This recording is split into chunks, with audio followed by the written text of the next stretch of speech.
formation. Ny taona 2024 no niorina ny fikambanana ivondronan'ireo kinésithérapeute eto Madagasikara na ny Akima izay nanaraka fiofanana teo anivon'ny ivon-toeram-pampiofanana IFIRP eto Antananarivo. 300 amin'izao fotoana izao ireo mpikambana ka ny 700 amin'ireo dia miasa eo anivon'ny toeram-pitsaboana miankina amin'ny fanjakana avokoa. Tsy mbola ampy io taio raha antsika eto Madagasikara satria kinésithérapeute iray ho an'ny olona ray hetsy no misy eto raha toa ka iray ho an'ny olona 700 no manaraka ny fenitra iraisam-pirenena. Marina fa ny IFIRP ihany aloha hatreto no ivon-toeram-pampiofanana paramedikaly mampiofana ireo kinésithérapeute eto Madagasikara izay tantanan'ny fanjakana. Antipijoroan'ny Akima ny ampiroborobo sy ampandroso ny asan'ny kiné izay tohanan'ny vondrona Eoropeanina. Fa inona moa ny atao hoe kinésithérapie? Ny kinésithérapie dia asa anankiray eo amin'ny sehatry ny tontolon'ny fikoloana ara-batana na ilay ataontsika hoe médecine physique. Dia izy dia sapanasa mampiasa ny hetsika, ny hoditra ary ireo singa fizika toy ny rano, ny hafanana, ny herinaratra, ny hatsiaka koa ho fitaovana entina mitsabo. Amin'ny alalan'ny hetsika avokoa ny fitsaboana fototra. Noho izany, azo atao tsara ny misoroka ny aretina mialoha toy ireo olona ina ho tratran'ny fiakaran'ny tosi-dra sy ireo voan'ny diabeta izay marina fa afaka raisiny sapan-draharaha medikaly eo anivon'ny Akima an-tanana avokoa ny fikarakarana azy. Saingy marina fa tsy maintsy misy ny taratasy avy amin'ny dokotera na ny prescription médicale. Ireto avy ary ireo seha-pitsaboana azon'ny kinésithérapeute andraisana an-tanana ny marary. Sehatra ahafahan'ny kinésithérapeute miasa na ilay atao hoe domaine d'activité. Anisan'izany ohatra ny eo amin'ny resaka donana ny ratra, traumatologie hoy isika, ny eo amin'ny sehatry ny neurologie koa dia ny fivolian'ny taolana na ny orthopédie, dia koa ny aretin'ny vanon-taolana na ny rhumatologie. Miasa koa ny kinésithérapeute eo amin'ny sehatra aretin'ny fo sy lalan-drà cardio-circulatoire, dia ny aretina eo amin'ny taovam-pisefona. Ankoatr'izay dia miasa eo amin'ny sehatry ny ankizy ny kinésithérapeute dans le domaine ny pédiatrie, eo amin'ny sehatry ny olona antitra koa gériatrie, dia ny tanora sy ny fanatanjahantena. Dia ny olona avy didiana koa zany dia sehatra anankiray azon'ny kinésithérapeute iasana, ny reny eo amin'ny fiterahana urogynécologie, dia ankoatran'izay ny patoloha aretina amin'ny ankapobeny dia misy azon'ny kinésithérapeute andraisana an-tanana daholo. Manana adidy eo amin'ny fisorohana ny aretina ny kinésithérapeute izay anisan'ny asa sahany ihany koa. Anisan'izany ohatra ny fisorohana ny aretin'ny fo sy lalan-drà na ny aretina azo avy amin'ny fikorotanana métabolique, ilay ataontsika hoe maladie métabolique, anisan'izany ny diabeta sy ny resaka cholestérol. Dia raha ohatra kosa mby hankoditra ny aretina dia tena mandray anjara amin'ny fitsaboana ny kinésithérapeute. Tanjona fanasitranana izy amin'izay fotoana izay. Ary raha ohatra misy Kao be felan-tanana no misy ny Foibeny izay ivon-toeram-piofanana paramedikaly tantanan'ny fanjakana ary vatsiny ny vondrona Eoropeanina vola amin'ny alalan'ny fifanaraha-piara-miasa amin'ny ministeran'ny fahasalamam-bahoaka. Faritra maro manerana ny nosy no misy ity fitsaboana kinésithérapie ity, ka midina ifotony manazava ny fisian'ity fitsaboana ity ny tompon'andraikitra, ka teto amin'ny hôpitaly ben'ny Moramanga no nanohizan'izy ireo ny famelabelarana miaraka amin'ny solotenan'ny ministeran'ny fahasalamana sy ny solotena velan'ny aretina dia manana ny anjara didiny koa ny kinésithérapeute amin'izay fandraisana an-tanana izay satria ny kinésithérapeute dia tafiditra ao anatin'ilay atao hoe personnel de réadaptation. Izany hoe anjaran'ny kinésithérapeute ny mamerina ny olona anankiray eo anivon'ny fiarahamonina ninona takaitra velan'ny aretina. Sehatra voalohany anisan'ny asan'ny kinésithérapeute manokana ny aretin'ny fo sy ny aretin'ny lalan-drà ka hamerenana ireo marary eny anivon'ny fiarahamonina indrindra raha namela takaitra ilay aretina. Fa izavy ary ireo olona mety ho tratran'ny fahatapahan'ny lalan-drà any amin'ny loha. Ny AVC na ilay antsoina hoe accident vasculaire cérébral aretina anankiray mahazo ny fahatapahan'ny lalandra eo amin'ny ati-doha. Izy io dia anisan'ny sehatra anankiray esan'ny kinésithérapeute. Ny fahatapahan'ny lalandra eo amin'ny ati-doha izay dia miteraka fahafatesana avy hatrany eo amin'ilay olona raha lalandra lehibe ny tapaka na fahalemena ny ila-vatana na ilay antsoina hoe hémiplégie.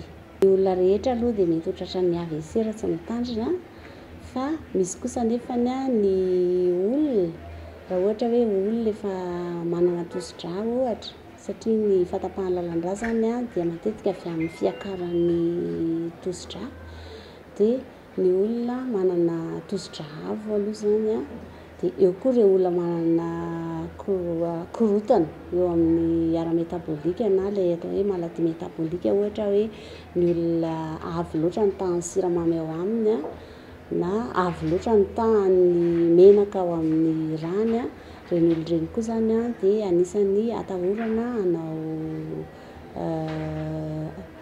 fahatapahan'ny lalandra amin'ny ati-doha. Dia ankoatr'izay koa ny olona rera-tsaina na rera-batana, olona manana ilay atao hoe stress hoy isika, dia ny olona tsy dia manana na tsy ampy fomba fiainana toe-piaina manaraka ny ara-pahasalamana loatra eo amin'ny ara-tsakafo ohatra na ny fomba fiainana andavanandro, ohatra hoe olona mifoka sigara, olona misotro toaka, ireny olona ireny koa zany dia anisan'ny olona atahorana hanao an'ilay antsointsika hoe accident vasculaire cérébral. Mifameno ny asan'ny mpitsabo sy ny kinésithérapeute. Samy mandray an-tanana ny fitsaboana, fa ho an'ny kinésithérapeute dia anisany andraiky ny famerenana ny marary amin'ny fitadidiana, miampy ny fanetsiketsehana ireo ratsambatana ao anatin'ny enim-bolana voalohany. Raha misy olona tojo amin'ny tapaka lalandra, voalohany indrindra izy tsy maintsy manatitra mpitsabo.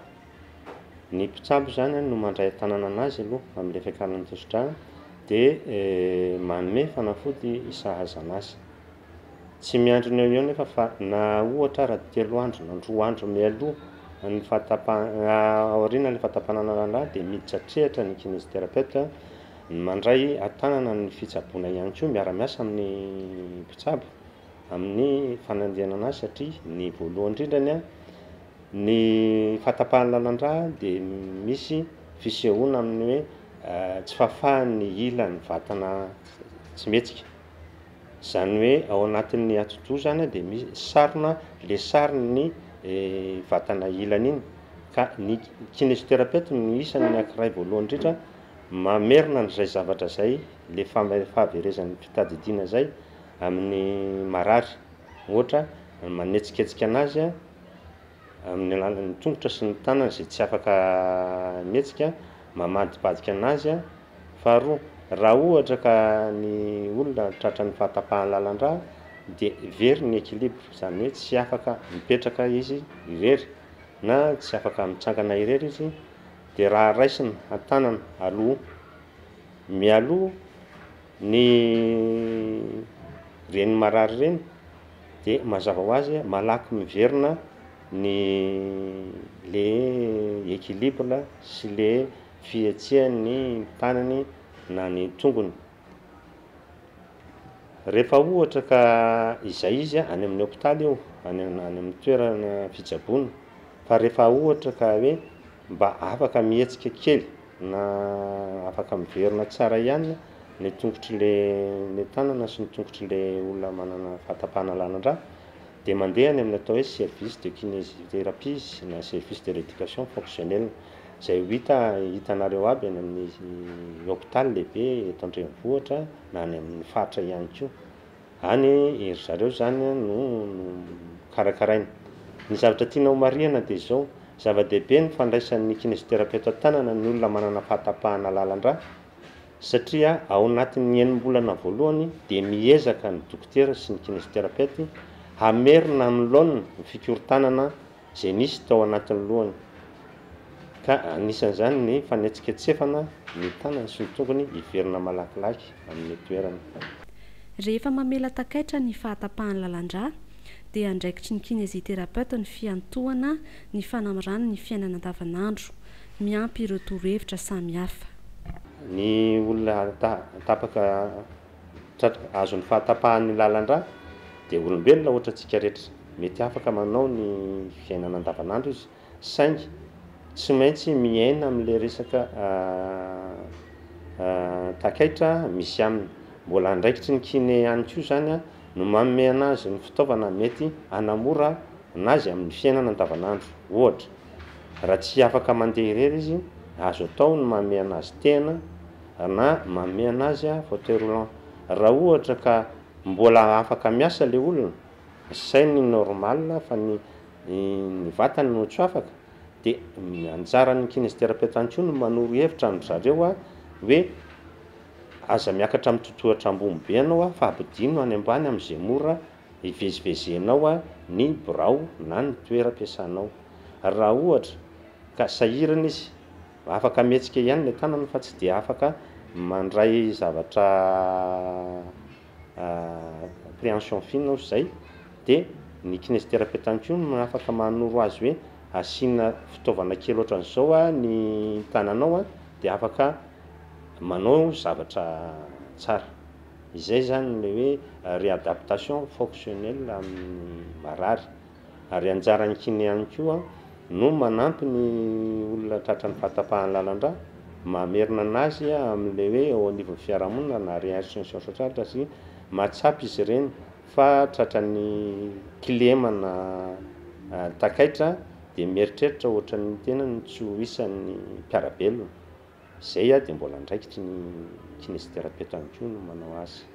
Marina fa miparitaka manerana ny fatra 120 ny Akima ka anisan'ny ahitana azy ireo toeram-pandidiana, ny toeram-pitsaboana manokana toa an-dranomasina sy ny centre polio ao Antsirabe, ny maternité ary ny hôpitaly ny ankizy.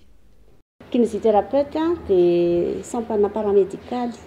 Izy dia miara-miasa amin'ny dokotera, izany hoe ny asa kinésithérapie dia tsy maintsy misy taratasy avy amin'ny dokotera ny fanatanterahana azy. Dia ny kinésithérapeute koa nefa raha tonga any aminay ilay olona dia ny kinésithérapeute afaka manoro ny sampanasa na ny toerana azon'ny olona aleha miankina amin'ny zavatra tadiavina. Izay zany le hoe orientation. Ilaina dia ilaina araka izany ny fanaovana fampiasam-batana mba ahafahana misoroka ny aretina maro, miampy ny fampahafantarana ireo fomba sy fihetsika mety ho an'ny fahasalamana. Ny kinésithérapeute zany dia manampy ny olona manoro ny fanatanjahantena azo atao sy tokony atao sahaza ny toe-tenan'ny tsirairay. Ny kinésithérapeute koa dia mampafantatra sy mampalala ny olona ny fihetsika tsara ho an'ny fahasalamana na eo amin'ny ara-tsakafo zany na ny andavanandrom-piainana. Izay fampahafantarana izay dia mitondra makany amin'ny fiovana fomba mampanao na ilay atao hoe communication pour le changement de comportement. Dia ny kinésithérapeute koa dia manampy ny olona reran-tsaina sy reram-batana na ilay olona manana stress hoy isika. Manampy ny olona ny kinésithérapeute amin'ny fandraisana tanana izay le harerahan-tsaina na harerahana vatana izay dia manao le atao hoe relaxation ny kinésithérapeute. Madagascar Information vous remercie pour votre visite.